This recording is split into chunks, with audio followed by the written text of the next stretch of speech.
This is Module 9. Module 9 is taking on research reporting. Please subscribe and share.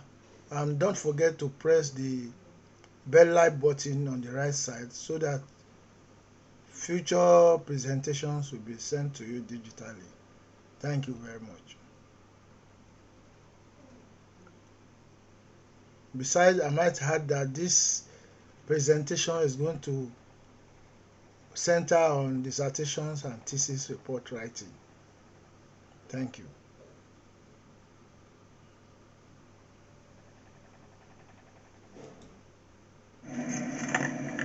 Research report.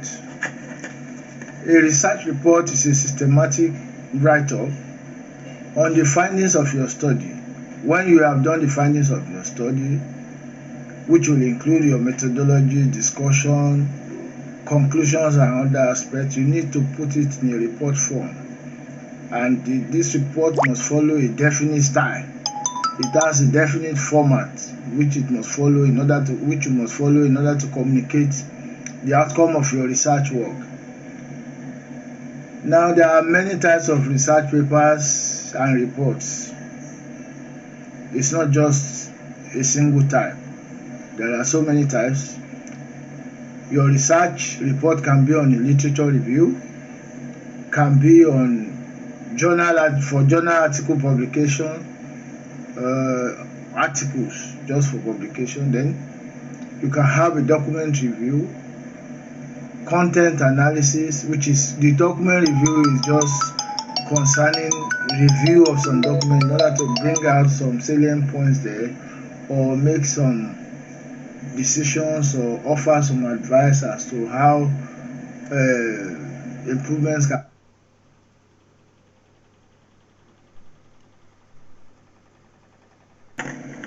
Research report. A research report is a systematic write-up on the findings of your study. When you have done the findings of your study, which will include your methodology, discussion, conclusions and other aspects, you need to put it in a report form. And this report must follow a definite style. It has a definite format which you must follow in order to communicate the outcome of your research work. Now, there are many types of research papers and reports. It's not just a single type. There are so many types.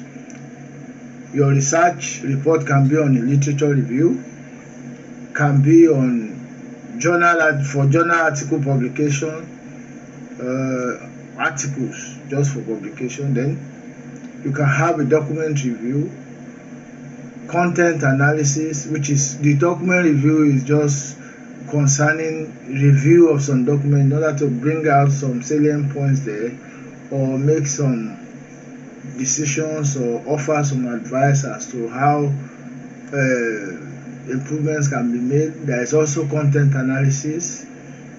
There is theoretical review, conceptual models and framework. There is the dissertation and thesis report, critical review, empirical research reports, information papers which you report on, case studies, working papers, book review, bibliometric and scientometric studies, meta-analysis and a few others not mentioned. Now, what is important here is that we are going to be concerned with dissertation papers, which takes some aspects of the thesis papers itself. The thesis is wider, the dissertation is a smaller form of the thesis. Now, let me say that there is no one best format for all reports. One must employ a suitable format to create a desirable impression which is imbued with clarity.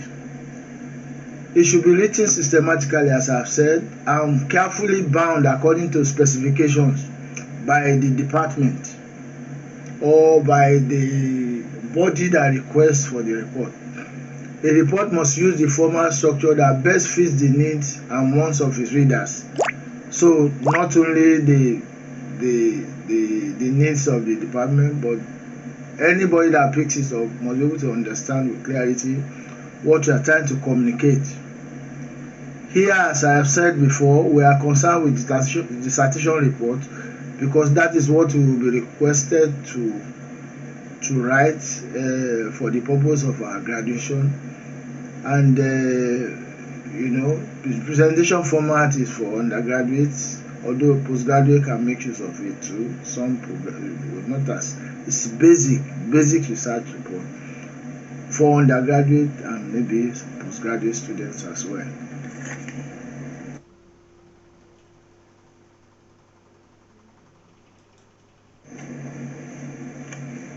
Dissertation report format. Now first let me define what is dissertation. I mean, I can use this interchangeably now with thesis for the purpose of our study. A dissertation or thesis is a long piece of academic writing which is usually based on original research submitted as part of a doctoral in the case of thesis, master's and bachelor's degree in the case of dissertation. Now, let us examine the suggested format. As I said, there is no perfect format for dissertation writing. It varies from maybe department, discipline to discipline, then maybe faculty to faculty or school to school and so on. But this is just a generalized format. Now in the generalized format, you often have the preliminary pages. Then the preliminary pages will consist of the title page, the original literal work, declaration. You have to declare that you are the writer of the research work. Then you now have your abstract, acknowledgement, table of contents, list of figures, list of tables, list of symbols and abbreviation, list of appendices. That will constitute the preliminary pages in which you page Roman figures. Then you go to the main body. The main body will consist of chapter 1. Chapter 1 is the introductory chapter, which consists of the rationale for the study, research gap, which you have highlighted or observed, the research problem or identification of the problem, research questions, research aim and objectives, research methods which you are going to use, the procedures which you are going to use to carry out the work, significance of the study or importance of the study, the scope of your research, operational definition of terms. Chapter 2 will have the literature review, the introductory part, the main issues, summary of reviewed works.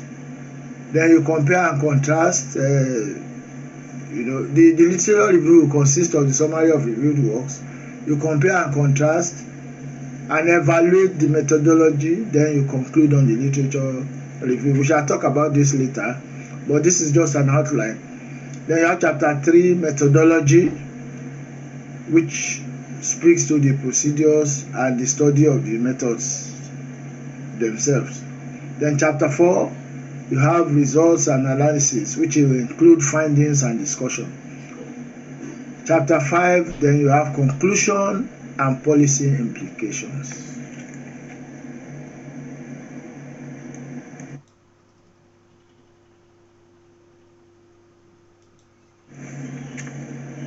Now let's take the title page. The title page will consist of the title of the study, which is usually less than 20 words. It's advisable that you keep the number of words to a minimal level, maximum 20 words. Name of the student, submission motive for your HND or degree or MSc or whatever, the faculty you belong to, and the submission year, 2019, 2018, 20, whatever it is, that is the year. Then the next page will consist of the original literary work declaration. So you declare the originality. The student is expected to declare the originality, and this will be witnessed by the supervisor that he actually carried out the work and he did not copy. He did not just go and copy. Abstract is the summary of the entire work. from the brief introduction, from the introduction to explaining the rationale, indicating aim and main objectives, the research questions and method of research, research design, data collection methods, sampling techniques and sampling size, response rate, variables of study, methods of analysis, then results, then how you link the result to existing theory, the main findings, the major conclusions, recommendations, then contribution to knowledge and practice. You should avoid acronyms in your abstract write-up and also be mindful of the keywords. You must have keywords. These are words that can be used to find your work anytime, anywhere. So it is recommended that you have a maximum of 360 to 500 words for the abstract. Abstract really shows it's a summary of your entire work. Anybody that wants to read your research report will first look at the abstract and see whether it is interesting for him to go into the report. So you must provide a summary of the entire thing wrapped up into a paragraph. So you must be able to synthesize everything to be in a paragraph so that it can be concise and understood. It must be clear. Anyone that reads it must understand what you have written in your whole report. This is the entire summary. Then you go to the dedication page. This abstract is very important. Very, very important. So you must be able, one of those things that the reviewers will look at, you must be able to summarize your entire work in an abstract, which consists of all these things, these points that I have mentioned. Dedication. This page is just to express gratitude to dear ones, your mother, your grandfather, your whoever that has helped you. That's a close relation, or dear ones that have helped you to help you to see the conclusion of the work, assisted you maybe financially or morally to see the end to the work. Acknowledgement. Acknowledge the contributor of people who provided assistance and help in the preparation of the study. It's closely related to dedication, but dedication usually is to your dear ones, to your parents, to your father, to your grandfather, to your other loved ones. But acknowledgement, you are trying to acknowledge the contribution of people like your lecturer, your supervisor, the departments that gave you information, and so on and so forth. So they are quite different really. Then go to the table of content where you list the chapters, the titles and subtitles, I like to call them, together with their page numbers. So you have chapter 1, the other chapter 1 you can have 111, depending on how they follow. You know, they have list of figures, that's list of title of figures. For example, graphical representation or maps, you classify them into figures together with their page numbers, figures. You know, in chapter 1 will be fig 1, fig 1:1. The first figure in chapter 1 will be fig 1:1. The second figure in chapter 1 will be fig 1:2, and so on and so forth. Then you have a list of tables which is arranged in the same way. The first table in chapter 1 will be table 1:1. The second one will be table 1:2. The third one will be table 1:3, and so on and so forth. Then you put an appropriate title to the tables. So is it the same with the figures. Then you have list of symbols and abbreviations. All the abbreviations and symbols you have used in your work would have to be stated here. You know. Then operational terms that you have used as well in the text must be listed down accordingly and alphabetically as well. This is very important. And you have your list of appendices The titles of the appendices placed in the supplementary section. It consists of research instruments, raw data, materials, photos, computer programs, and other materials that have provided additional information. They are labeled as appendix A, B, C, D, and so on. So these things are not really part of the report, but they are supplementary. They provide further information and further clarification with respect to the report writing or to the report.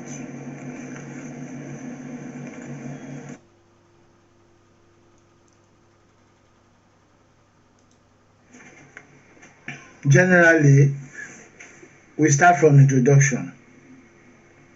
Introduction really means why the research is essential to be done. What is the rationale of the study? Why is it necessary to carry out the research?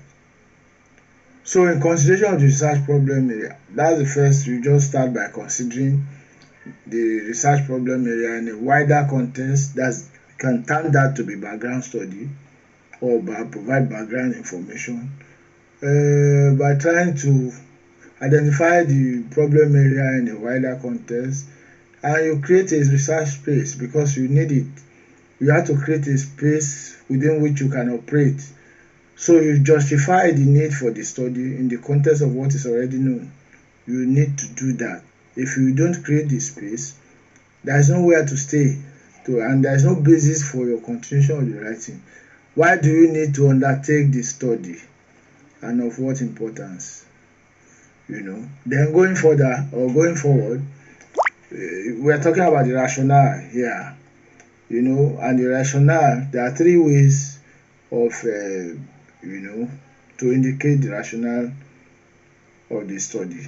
Rationale means why the study is essential to be done.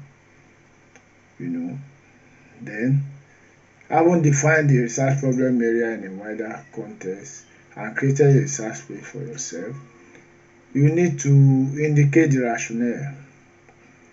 Now, in trying to justify the rationale, you can provide evidence that this problem must be addressed, or if they are not addressed, things are likely to get worse. You must show evidence of that.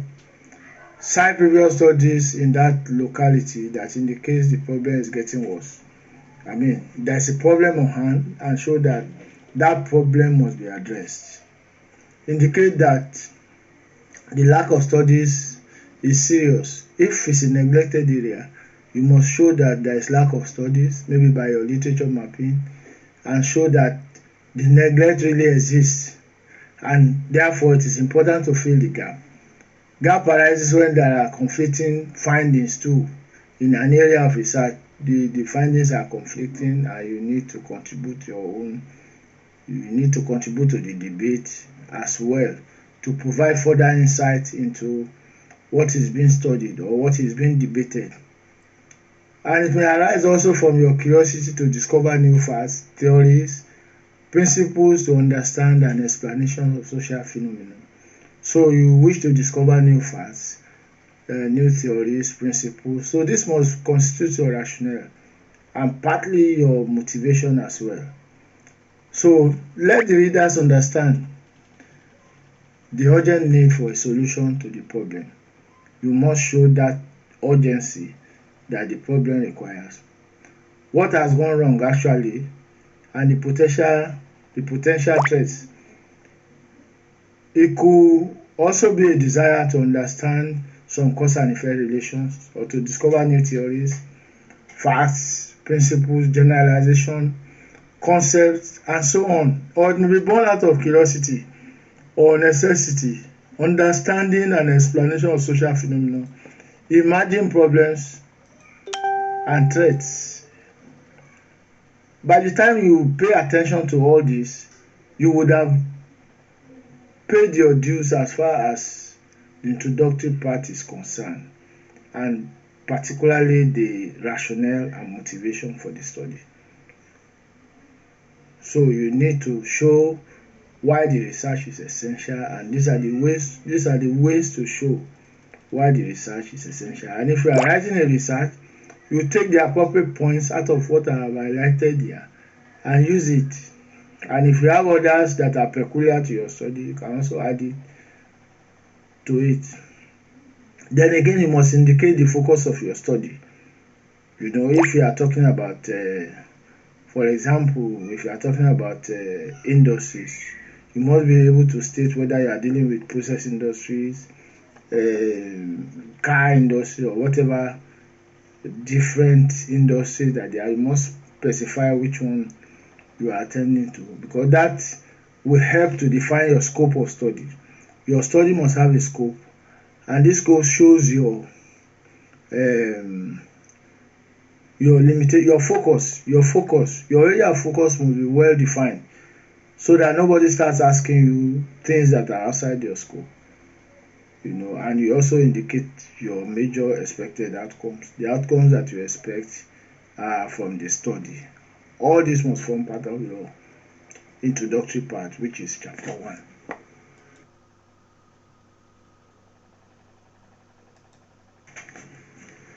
Yes, research problem. Now, in dealing with research problem, you have to look at what problems remain to be subjected to research and what problems are now emerging. So, in identification of a problem, you must look at the area of study and examine what remains to be subjected to research there, and the problems that are emerging locally or internationally, which will be of interest to people, or of which the findings will be of interest to fellow researchers and the general public. Problem identification is about identifying what specific problem that the researcher wants to solve, and after identifying this problem, you must explain the problem. The title must directly reflect this problem, because it is mostly it is from the problem that you have a title, that you derive a title, because your title must be directly related to the problem, and your title must show that you are trying to solve a problem in many of the cases. So when it shows that you are trying to solve a problem, then it reflects the problem as well. So with the independent and dependent variables, we show that there's a problem. Linked together, we show that there's a problem. The title, the knowledge gap that I have identified, the aim of study, objectives, the frameworks, both theoretical and conceptual, or theoretical or conceptual, must relate to this problem. Research problem is very key in such a way that virtually all other aspects of the research report relates to it, because that is the arrowhead of your work. That is the main issue. That is the ratio decedendum of your work. So it is important that whatever you are writing must relate to the problem. You know, the title must directly relate to this problem. So also is the knowledge gap. You know, the aim of the study must be addressing the problem. The objectives must be geared towards providing the strategies for achieving the aim. Then the framework and the theories that you are going to use to support your study. So they must all relate to the problem. So you start from problem. That's where the research process starts anyway. If you look back, you can check. You start from the problem, then find out related theories. If you are doing theoretical, if you are starting from theory, that is if your work is deductive. So you start from theory and select your variables and so on. Interest you relate for operationalization, or you may decide to start from concept and get to theory. So it's either way. In your quantitative research, you start from concept or observations and get to theory. In your quantitative, you start from theory and get to theory testing or expansion of theories or refutation of theories and stuff like that. Base problem statement on facts. You must base it on facts already known. Base it on facts that is already known, or base it on some existing theories or indication or speculations obtained from past theories or from experts findings or expert decisions. You can base your study on that. You can base your problem on that. What experts have found out in the past, what problems they have identified in the past, and these problems have not been solved. Then you must show why it is a problem, prove the existence of the problem. You must use the findings from other research, newspaper cuttings if possible, journals, opinions from experts and other credible sources to show why it is a problem. It is not just enough to say it is a problem. You must show why it is a problem, and you must do this with all sense of responsibility and what is it now, logicality that is available to research. But basically, I can tell you 3 ways to prove the existence of a problem. 1, you can provide empirical evidence of the existence of the problem when you have information here and there, or previous researches have shown that there's a problem but has not been addressed. Cite findings that are inconclusive or contradictory, then there's a problem in that area if there are conflicting information or conflicting findings and all that. So you may choose to go into that area to resolve that inconclusivity or inconclusiveness, I beg your pardon, or contradiction there. Or you can also prove that there is lack of study in the area, that the area is neglected. If the area is neglected, definitely it needs studies, and the area that is neglected will have also some research gaps which have not been addressed because of that neglect. Show the implication of the problem existence to the general and more serious problems and the necessity for solution. You need to show all this because you need to justify the need for your study, the rationale for your study, and the research problem section provides the need to justify all this based on all these things that I've said.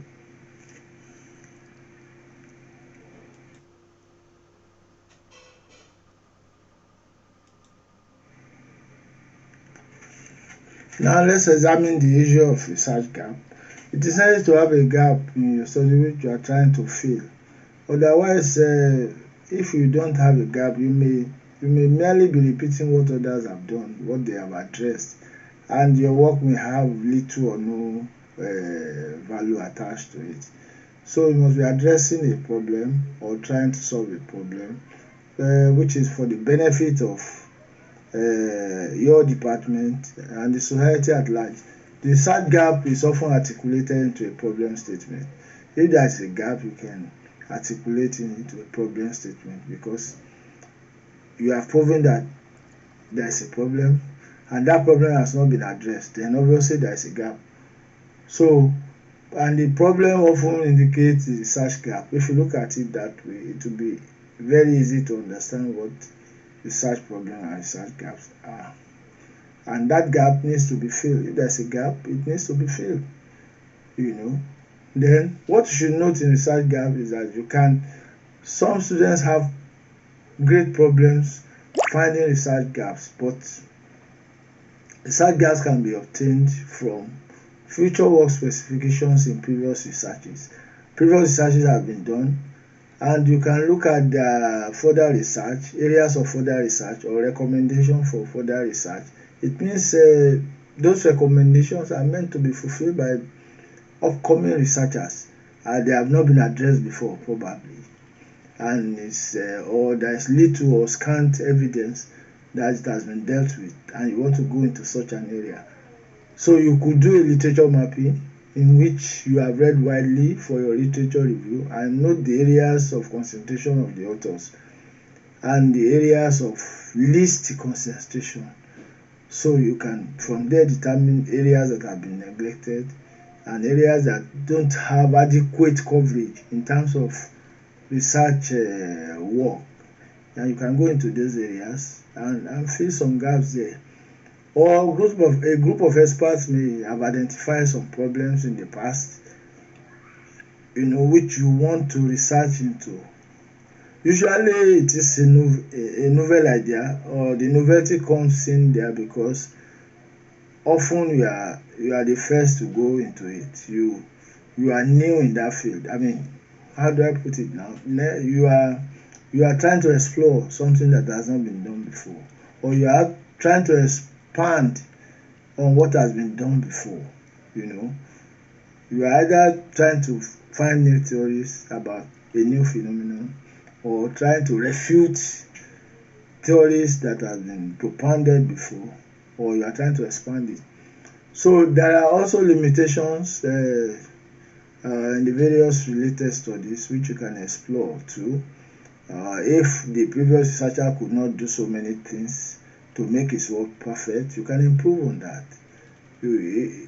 I can't readily find an example now, but as we go along, we'll find example to address this. In the limitations of study, I think we'll get many examples there. Then conflict in research, from the areas of conflict, these areas too, you can find research gaps there. Those areas that are addressed haphazardly, those areas that are conflicting, and you need to throw more light into the areas for deeper understanding of readers. Areas where there are unsolved local and international challenges. The problem are there and they have not been solved, and they are creating headaches for the people. Areas of visible neglect, we have talked about that before. Note one thing: your problem must match your research questions. So all your research questions, and which arise from objectives anyway, must address your research problem. So research problem is just at the tip, it's at the top there, and it has become a reference point.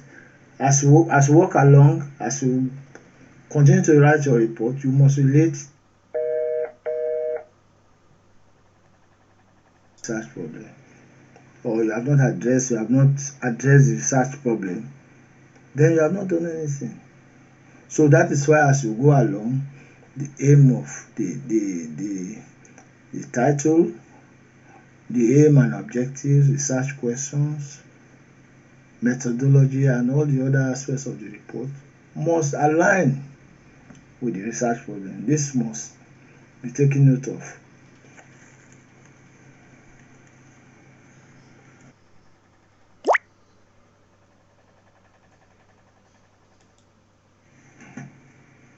Okay, so we go to research aim and objectives, research questions and hypotheses. Now, the aim of the research is the goal that the researcher is set to achieve. What does he want to achieve? He wants to find solution to a stated problem, or a relationship that exists between the problem and other problems. So he wants to find solution. Usually he will be specific about the solution he wants to find, and that will also constitute his topic, as I've explained before. So the project title or the research title often indicates the aims because it establishes a link with the problem. So you can see the link between the problem and the aim, between the problem and the aim of research, between the problem and the research gap. They are all linked together.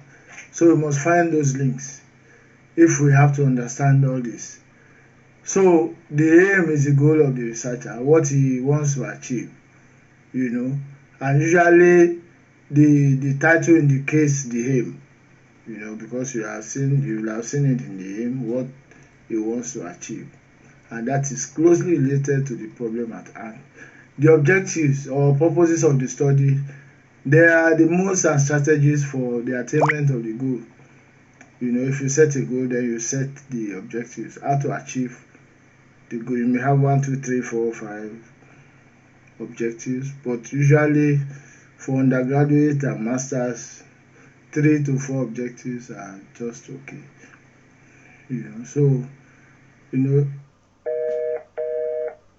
But usually for undergraduate and masters,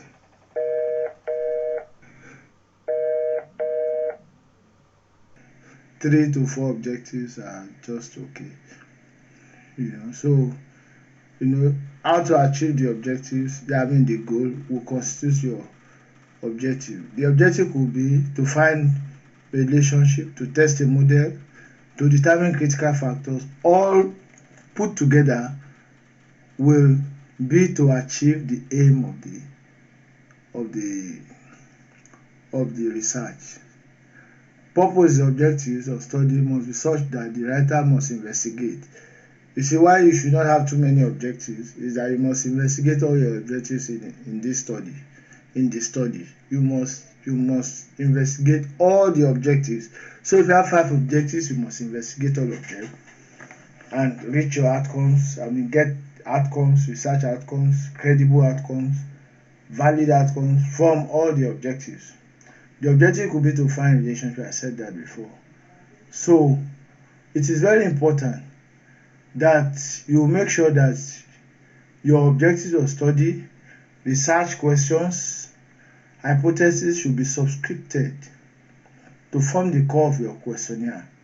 Because if all these are interlinked like that, then your questionnaire also must be linked to all those critical variables mentioned, and the objectives must also match the results of.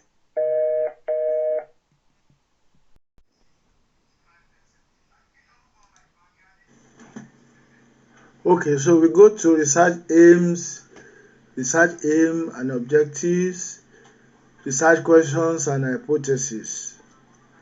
Now, the aim of the research is the goal that the researcher is set to achieve. What does he want to achieve? He wants to find solution to a stated problem or a relationship that exists between the problem and other problems. So he wants to find solution. Usually he will be specific about the solution he wants to find, and that will also constitute his topic, as I've explained before. So the project title or the research title often indicates the aims because it establishes a link with the problem. So you can see the link between the problem and the aim, between the problem and the aim of research, between the problem and the research gap.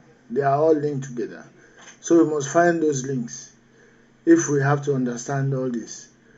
So the aim is the goal of the researcher, what he wants to achieve, and usually the title indicates the aim, because you will have seen it in the aim, what he wants to achieve, and that is closely related to the problem at hand. The objectives or purposes of the study, they are the modes and strategies for the attainment of the goal. If you set a goal, then you set the objectives, how to achieve the goal. You may have 1, 2, 3, 4, 5 objectives, but usually for undergraduate and masters, 3 to 4 objectives are just okay.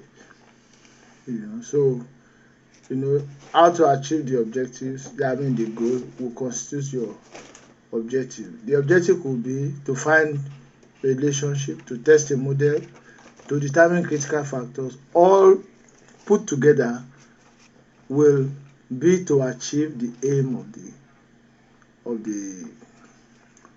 the research. Purpose, objectives of study must be such that the writer must investigate. You see, why you should not have too many objectives is that you must investigate all your objectives in this study. In the study, you must investigate all the objectives. So if you have 5 objectives, you must investigate all of them and reach your outcomes. Get outcomes, research outcomes, credible outcomes, valid outcomes from all the objectives. The objective could be to find relationship. I said that before. So it is very important that you make sure that your objectives of study, research questions, hypotheses should be subscripted to form the core of your questionnaire. Because if all these are interlinked like that, then your questionnaire also must be linked to all those critical variables mentioned, and the objectives must also match the results of any discussion, because you cannot be discussing outside the objectives, or you cannot obtain results. You are not supposed to obtain results that are outside the objectives. Your objectives set the limit of even your methodology, your results, your analysis, your discussion, your conclusion, almost everything, you know. So these objectives are very important, and they are related to the aim of the study, and the aim of the study addresses the problem which is at the apex there. So 3 objectives will suffice, for a good work to be done. Research questions. Research questions are asked with what are, does, is, should. They can be used interchangeably in a study depending on whether questions and statements are best suited to obtain the results. So the research questions are questions you ask which are in some cases or in many cases which are literature based or which you obtain from the literature, and you are now asking and seeking answers to them, such that when you get those answers, your research aim is fulfilled. And these research questions are related to the objectives. Some researchers formulate research questions first, others formulate objectives first. So, but the way to go in most of the cases, neither is wrong anyway. None of it is wrong, but the best way is to go through research questions, because when you see a phenomenon, you first ask questions, then you can formulate your objectives from the questions and raise a hypothesis from there if you are coming from theory, or research questions if you are coming from concept. So research questions are asked with what, as I said, and can be used interchangeably in a study depending on whether questions and statements are the best suited to obtain the results. However, they can be used together, where research questions will suit some inquiries and hypotheses will suit others within a study, or where the quantitative study is triangulated by a qualitative study, of in a mixed mode study. Otherwise, they perform the same functions.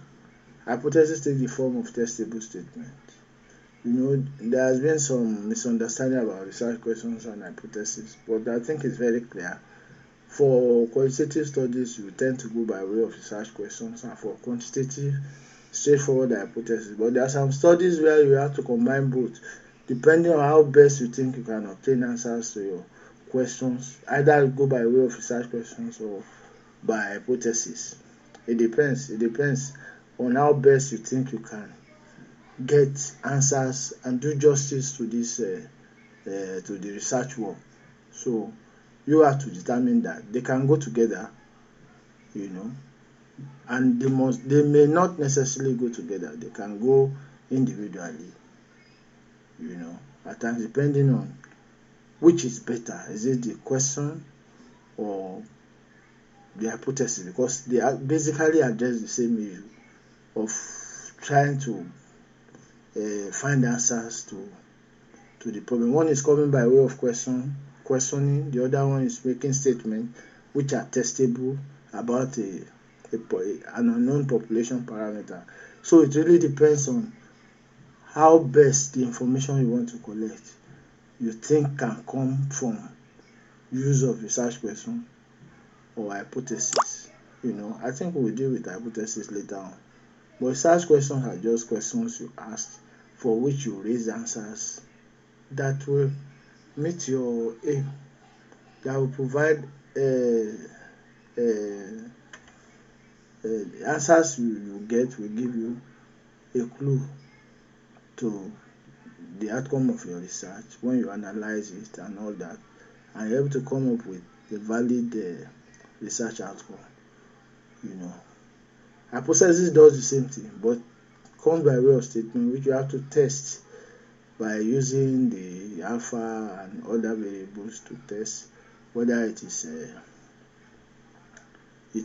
acceptable or not acceptable. Then If you are going by way of a hypothesis, you state all the null hypothesis. If it's research questions, you also state the research question. Based on the problem, as I said before. Don't ever lose sight of the research problem at any point, at any moment in time in your study, because that's your focal point, that's your reference point, that's your benchmark. So research question, hypothesis, whether you use both in a study or you use each of the two in a study, depends on which one will provide the best answers for you. And in most cases, if your study is qualitative, you ask questions and you get answers from interview and other qualitative and using other qualitative instruments. Then if it's quantitative, which you are coming from theory, which is deductive, then you can use the statistical tools and all that, to confirm your statement.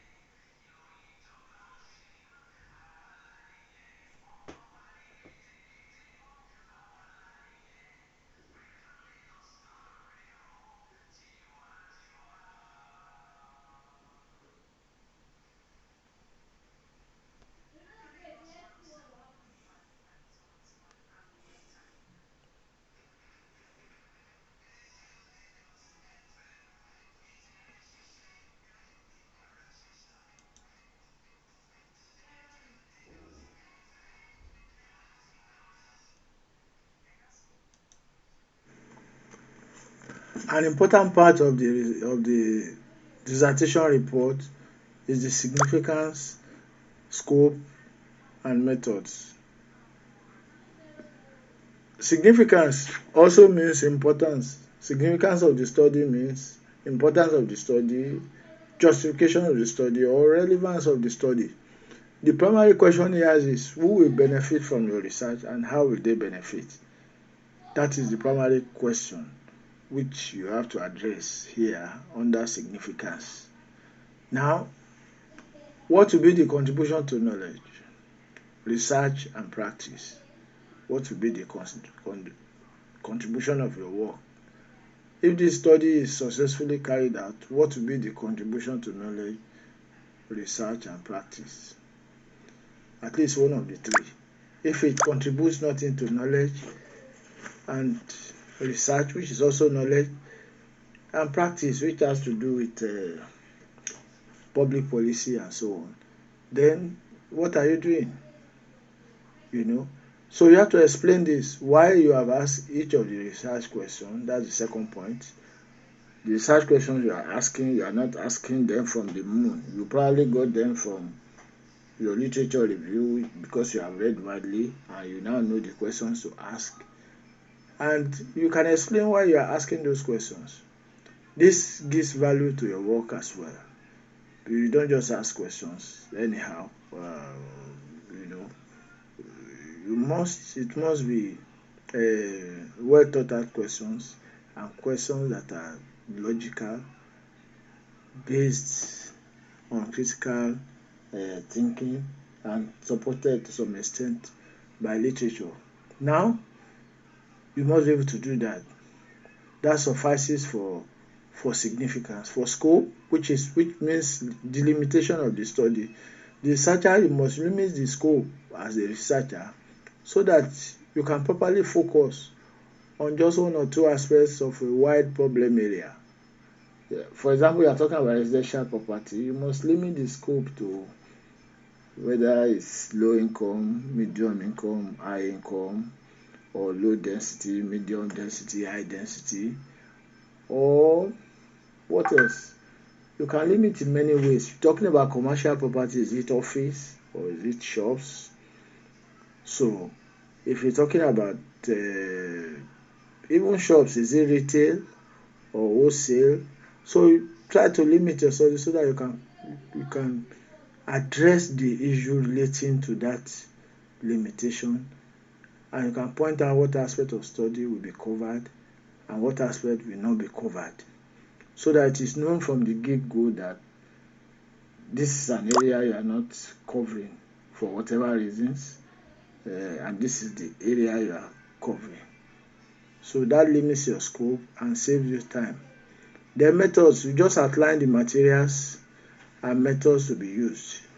Still under introduction, including sources of primary and secondary data collection. Then the final part of the introduction, I think, should be the operational definition of terms.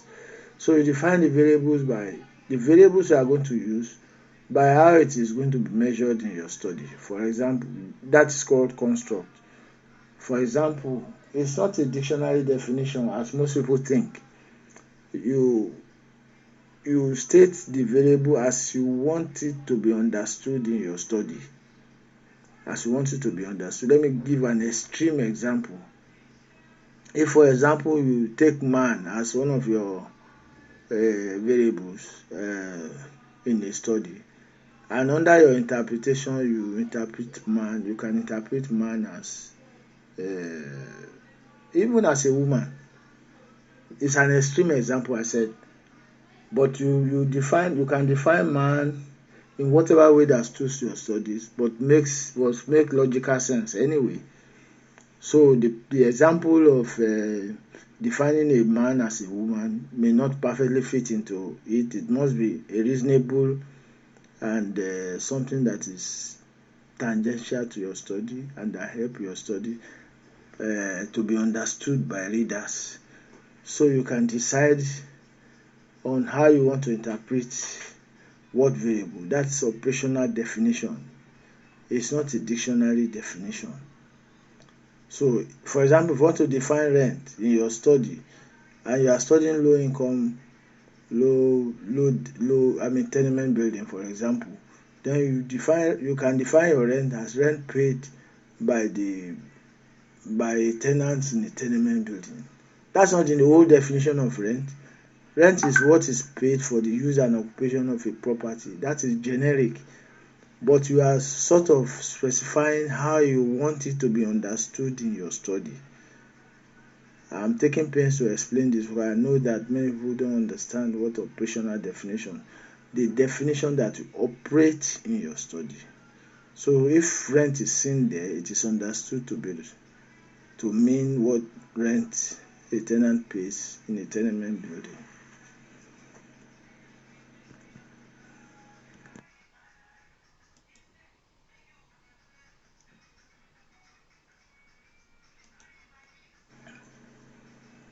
Now, literature review has been exhaustively discussed, so there is no need to go back to that. Methodology means methodology is the next one, which is chapter 3 anyway.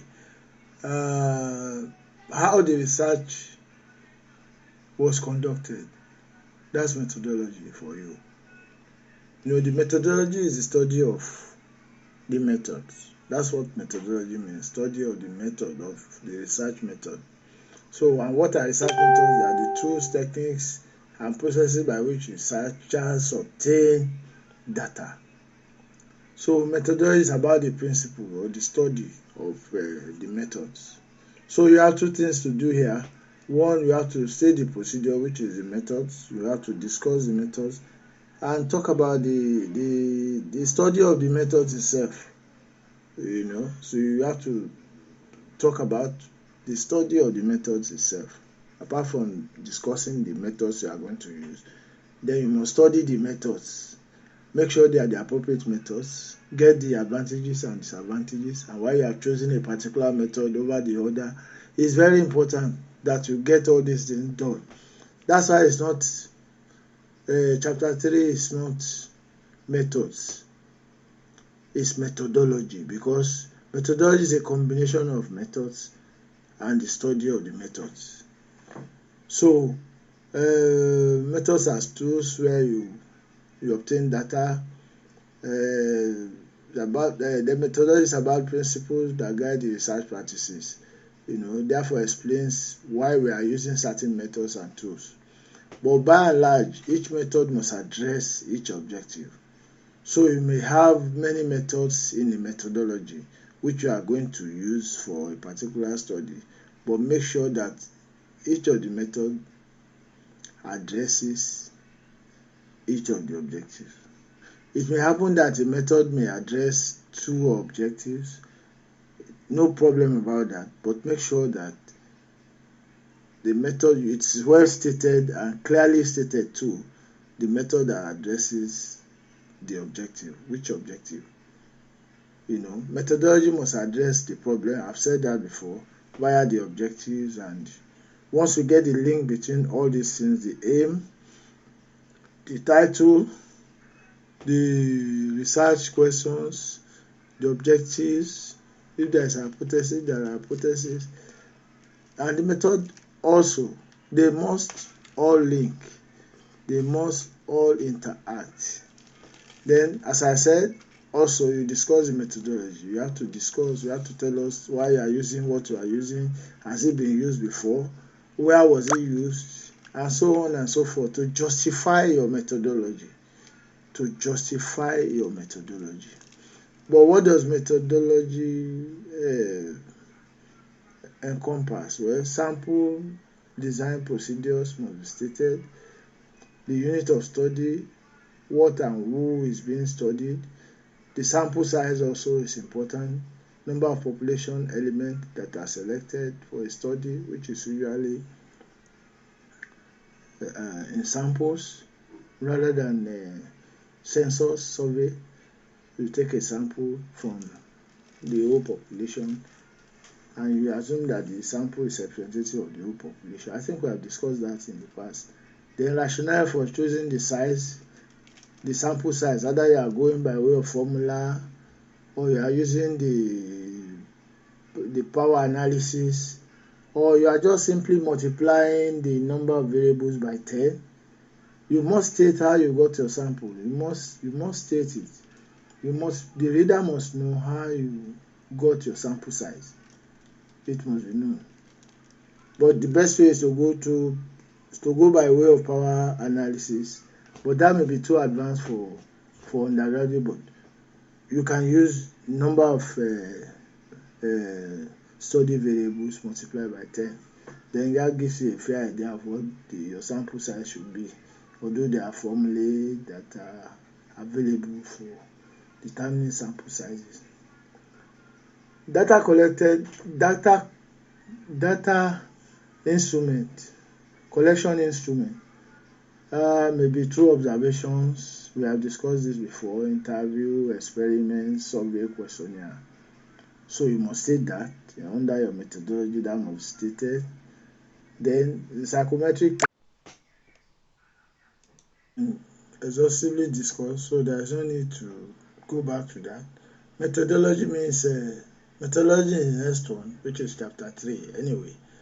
How the research was conducted, that's methodology for you. The methodology is the study of the methods. That's what methodology means, study of the method, of the research method. So, and what are research methods? They are the tools, techniques, and processes by which researchers obtain data. So, methodology is about the principle or the study of the methods. So, you have 2 things to do here. One, you have to state the procedure, which is the methods. You have to discuss the methods and talk about the study of the methods itself. So you have to talk about the study of the methods itself. Apart from discussing the methods you are going to use, then you must study the methods. Make sure they are the appropriate methods. Get the advantages and disadvantages, and why you have chosen a particular method over the other. It's very important that you get all these things done. That's why it's not chapter 3 is not methods, it's methodology, because methodology is a combination of methods and the study of the methods. So methods as tools where you obtain data. The methodology is about principles that guide the research practices. Therefore explains why we are using certain methods and tools. But by and large, each method must address each objective. So you may have many methods in the methodology which you are going to use for a particular study, but make sure that each of the methods addresses each of the objectives. It may happen that a method may address 2 objectives, no problem about that, but make sure that the method, it's well stated and clearly stated too, the method that addresses the objective. Which objective? Methodology must address the problem, I've said that before, via the objectives, and once we get the link between all these things, the aim, the title, the research questions, the objectives, if there is a hypothesis, there are hypotheses, and the method also, they must all link, they must all interact. Then, as I said, also you discuss the methodology. You have to tell us why you are using what you are using. Has it been used before? Where was it used? And so on and so forth, to justify your methodology. But what does methodology encompass? Well, sample design procedures must be stated, the unit of study, what and who is being studied, the sample size also is important, number of population elements that are selected for a study, which is usually in samples rather than census survey. You take a sample from the whole population and you assume that the sample is representative of the whole population. I think we have discussed that in the past. The rationale for choosing the size, the sample size, either you are going by way of formula or you are using the power analysis, or you are just simply multiplying the number of variables by 10. You must state how you got your sample. You must state it. The reader must know how you got your sample size. It must be known. But the best way is to go by way of power analysis. But that may be too advanced for undergraduate. But you can use number of study variables multiplied by 10. Then that gives you a fair idea of what your sample size should be. Although there are formulae that are available for determining sample sizes. Data collected, data instrument, collection instrument, maybe through observations. We have discussed this before: interview, experiments, survey, questionnaire. So you must state that under your methodology, that must be stated. Then the psychometric test to phase and content validity, reliability test from pilot study, normality, bootstrapping, linearity, homoscedasticity, convergent, discriminant, and cross-boundary validity, factor structure and construct validity. All this must be stated depending on whether you are undergraduate or masters. At masters, I think you are supposed to do many of this, but at undergraduate, face validity is okay and reliability test may just be okay. And probably what is the scale validity for undergraduate. For postgraduate, you have to do others. Then PhD, you have to go further. You go to homoscedasticity and discriminant and so on. So then you have to state how you process your data, frequency count, coding, other statistical computations, quantitative analysis that you are using. How did you treat your missing values and outliers? You must state that, because not all the questions will be answered, so there will be missing values. And if there are too many missing values, you can be sure that your statistical analysis will be faulty, will malfunction, or will be dysfunctional. Then this analysis is required for testing hypothesis and answering the question. When you do the analysis, then you can get answers to your research questions. And when you test your hypothesis, you can also get a probability-based information about the outcome of your research. The methods of analysis, you can use the descriptive method, the inferential method too can be used. Where statistical assumptions are not met. In the case of statistical tools, they have any statistical tool that you are using has statistical assumptions which must be met. So you have to find out if you are using one sample test, two sample tests, they have their assumptions. You must meet these assumptions in terms of your data format, in terms of your in terms of your variances, in terms of other provisions. You must meet their assumptions before you can use the particular statistical test.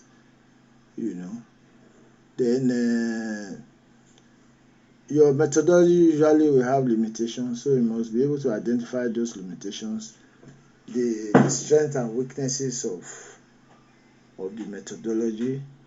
You must highlight them and why it is the preferred methodology, or why it is your choice to use in the study. Why not other methods? Why that one? So you must be able to say one or two things about that and justify the use of that method. Then you can address the study area.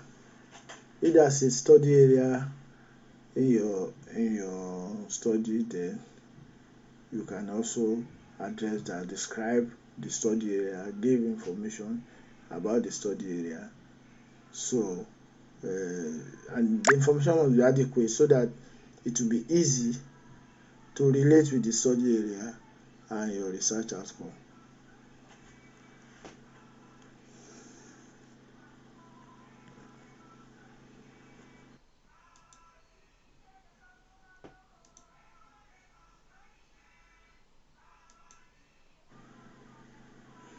Data analysis and results. The pertinent question here is what happened. You've come all the way to methodology, and you're applying the methods there under the methodology to get information. Now what happened? So what you do first to present your data, then to analysis of the data, then your research findings, and you evaluate the research findings. So first and foremost, you present your data. But before you do that, you can report on the psychometric tests like face validity, like content validity, like linearity. It depends on how much of them you want to take or how many of them you want to take, because that gives credence to the usability of your data, because your data must be ready for use and it must fulfill certain conditionalities, as I will put it, like reliability tests. That is basic. For undergraduate students, you must do a pilot test and try to test using the Cronberg alpha to see the internal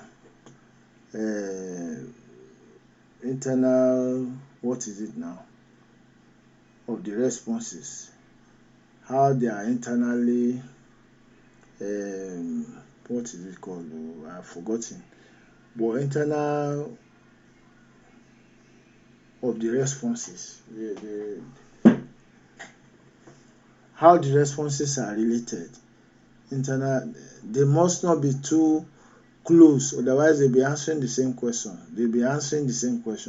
So the correlation must be such that it is more than 0.7 but less than 0.9 in most cases. If it's above 0.9, the Cronberg alpha, then they are too close and they are answering the same question. So it's better to retain one, remove the other one, use one and don't use the other, or merge both together to be one instead of them being two asking the same question.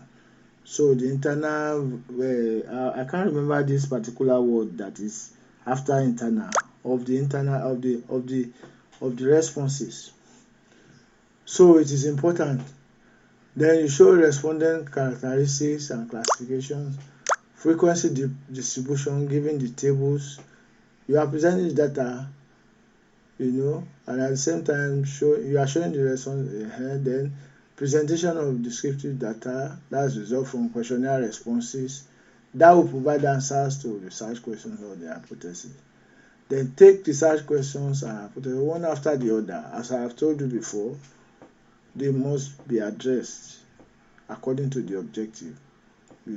Even for discussion purposes, each objective will be discussed depending on the methodology you have used and the outcome from those analysis, data analysis. Then you can discuss what you can discuss the findings from there based on the objective, based on each objective. Analysis of data is made with reference to the purpose of the study, the research problem at hand, and the hypothesis or research question.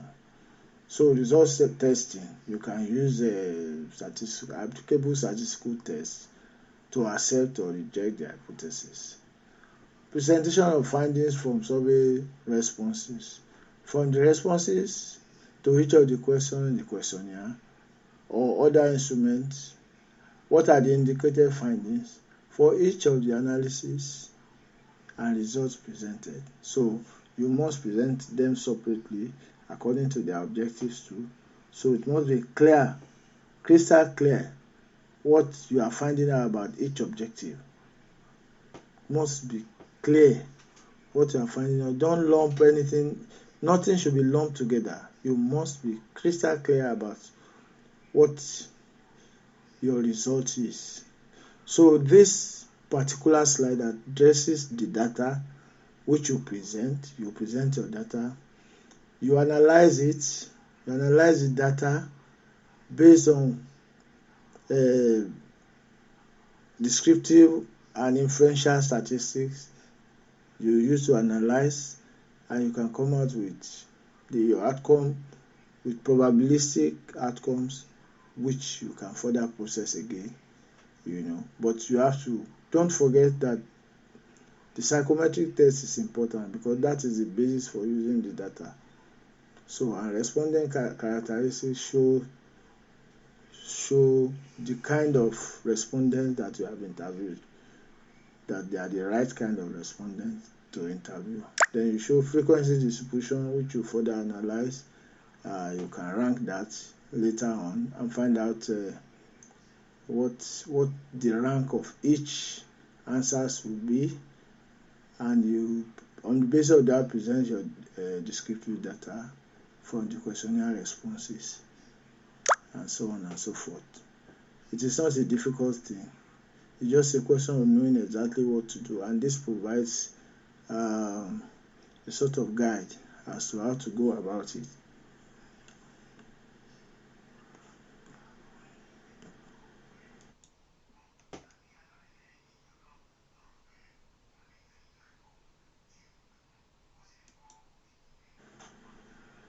Now, to get findings after your analysis, preliminary findings are stated as you go along after the findings. Then you provide a summary of all these important findings from the previous indicated findings from each of the field responses to each question in relation to your objectives or even to the research problem. So as you go along, as you write your indicated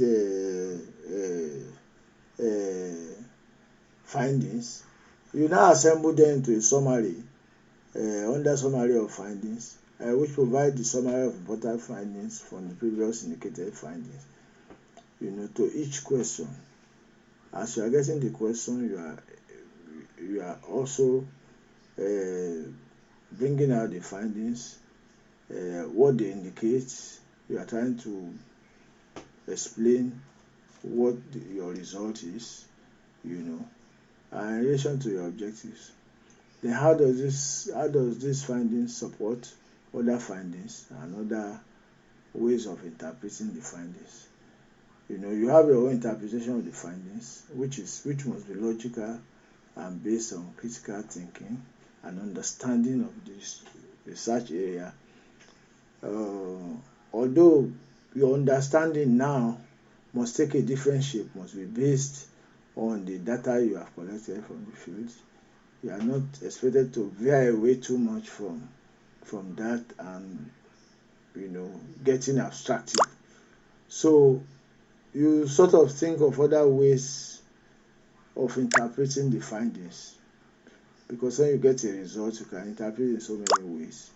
So you can think and just articulate on another way. That shows more understanding about the research area and that you have a grasp of what you are doing.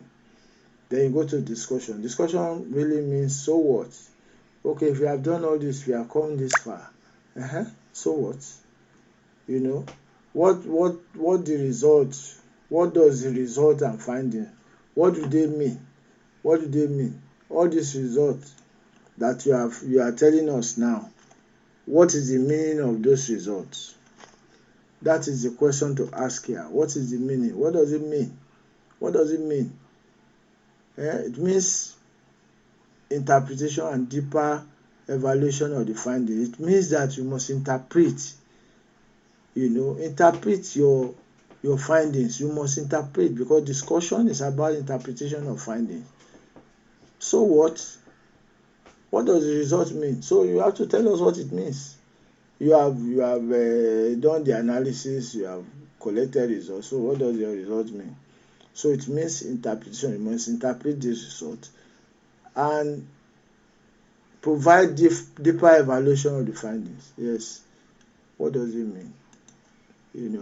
Then you react. It means you are reacting to the findings by relating your findings to the research problem. Relate it to the research problem. How does it relate to the research problem? Evaluate it. Then link the findings to established theories in the literature, or generate your own theory.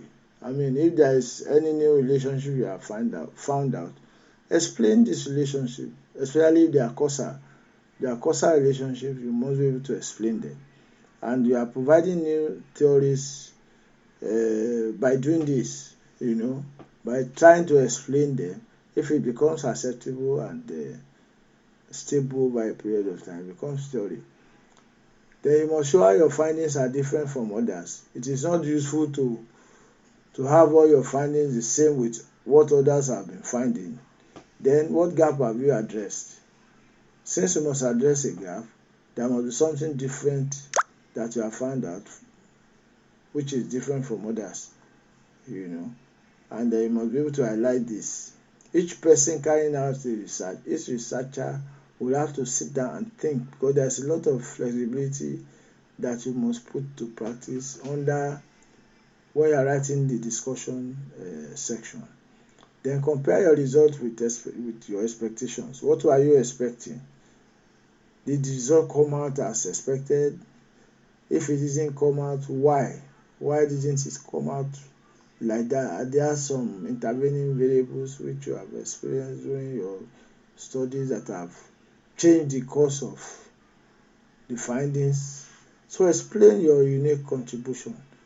Now, having explained that, you can now talk about your unique contribution. What have you really contributed now? It may just be one thing which is unique from all that, because other contributions will be stated under the significance as you go by, or under contribution to research and other things. You may state that. So note the findings. Your findings must be in relation to each objective research question and must be discussed one after the other. So even in your discussion, you are discussing the findings in relation to each objective or research questions in your discussion too. So you can see how important these things are. You can never ignore them, because they keep recurring. Research problem is a major thing. Objectives is another major thing. And you must fulfill all these objectives in your study.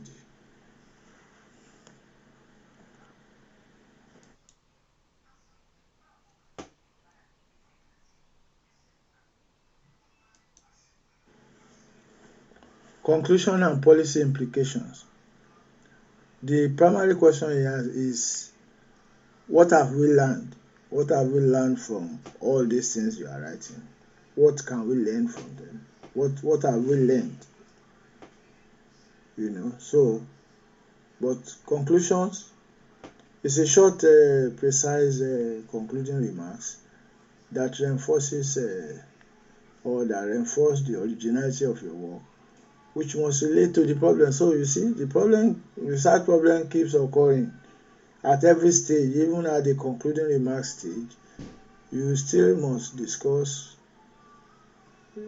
how your findings relate to the problem, and you must show originality here.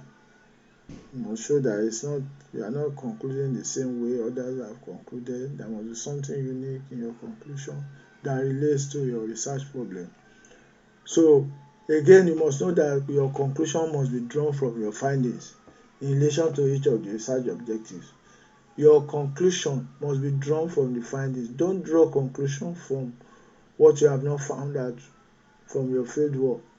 Your conclusions must be drawn from the findings, and show how the objectives are met. You must show, if you have 3 objectives, you must be to show how your work met with the objectives, and exact places where the objectives were fulfilled.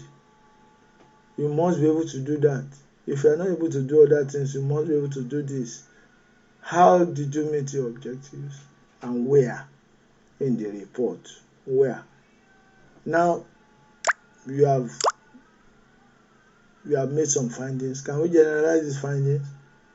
If you work on Alimosho area and you got findings from your field survey, which after you analyze, you are able to articulate into your research findings, then can we generalize it? Can it cover Agege? Can it cover Festac area? Is it the same thing that is happening in Festac? Can we say it is the same thing that is happening at Oshodi? Can we say it is the same thing that is happening at Shomolu? You must be able to say, and if you cannot say, you must tell us why. You must say so and tell us why we cannot say, we cannot generalize. Maybe there is something wrong with your sampling, or there are disparities in the settings such that you cannot generalize. You must state all those things. Then limitations of your study. What prevents the perfection of your work? The perfection of your work may have been prevented by drawing samples that are not large enough, not because you didn't want to draw it, but because time will not permit you to do that. And there are other things too you might not be able to do. Maybe there's so much secrecy that you are not able to collect the data, all the data you needed for the work, but you collected what was good enough to help you do the work. And there are other things too that may just limit you. There may not be time, there may not be enough funds, there may not be what again. There are so many things. The people may not be forthcoming. It may be difficult to reach your samples, and they may not be willing. It may not be easy to talk them into cooperating with you, and so many other things like that. They are different for different studies, so you have to find out what are those things that have prevented your work from being perfect. And if there are certain things you ought to do that you could not do, you push them to limitation. That is the only way to avoid the knock of the supervisor or the reviewer or the examiner. So we go to implication of the findings. Implication really means we are going back to relevance again and significance. You come back and state it here, but more briefly and straight to the point. So we're talking about relevance, significance, contribution of findings to research, theory, practice, and even the society. So your application of findings, your findings two may have implications for the society. So implication of findings, we talk about research, contribution to knowledge, we talk about practice, we are talking about economic and commercial impact. Does it affect teaching? Is it significant to teaching, your findings? Is it can it influence public policy? And society too. Can it influence public attitude and quality of life? You must state all these things and say how. Also tell us how they can contribute to society, practice, research, and so on. Then you go to recommendation. Recommendation simply means who should do what. Who should do what. So it's not just a list of recommendations. This must be done. That must be done. You must state specifically the organizations that should be involved in carrying out these recommendations. That you may recommend what needs to change directly to specific organizations. So be specific in your recommendation. What you think needs to change based on your findings, not based on your thought. It's not based on your thoughts, it's based on your findings. Other recommendations also may be based on your conclusions.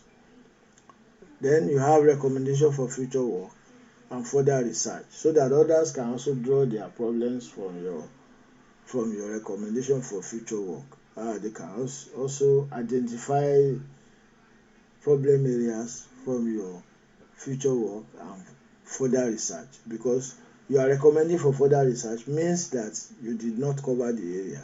Somebody else can come again and cover the area at a future date. So that's why it's very important. Conclusion and policy implication is very important too. What have we learned throughout your report, going from introduction to discussion? What have we learned?